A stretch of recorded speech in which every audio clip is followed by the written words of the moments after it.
Big boss 15 weekend का वार के Sunday episode में सारा अली खान आती है घर में अपनी मूवी अतरंगी रे प्रमोट करने।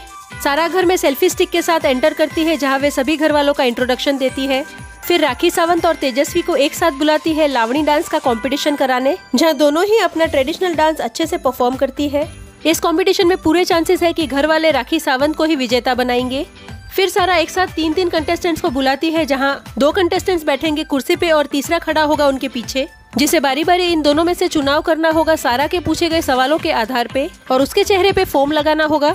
जहां राखी सावंत आती है राजीव और शमिता के साथ। राखी से ये पूछा जाता है कि इन दोनों में से कौन आपको कंपटीशन नहीं लगता, तो वो फोम लगाती है राजीव पे। राखी इन दोनों में से 1.5 शाना बताती है शमिता को। फिर शमिता के साथ आते हैं प्रतीक और निशांत, जहाँ शमिता से पूछा जाता है कि इन दोनों में से कौन अनफेयर खेलता है, और शमिता चुनती है निशांत को, ये कहते हुए कि इनकी रीजनिंग कभी कभार हमें समझ में नहीं आती। फिर सारा बुलाती है इस घर की दूसरी तिकड़ी यानी कि करण, उमर और तेजस्वी को, जहाँ करण से पूछा जाता है कि इन दोनों में से कौन आपको फिनाले में नजर नहीं आता, और करण चुनते हैं तेजस्वी को। फिर करण को चुनना होता है इन दोनों में से वीक प्लेयर, जिसमें करण एक साथ उमर और तेजस्वी को चुनते हुए उनके चेहरे पे फोम लगाते हैं, जिसपे सारा कहती है कि करण आपने बहुत सेफ खेला है और सबसे वीक प्लेयर तो आप हो, आप ही अपना मुंह मार दो इस फोम में। तो व्यूअर्स क्या कहेंगे आप, सारा की बात सही है या गलत?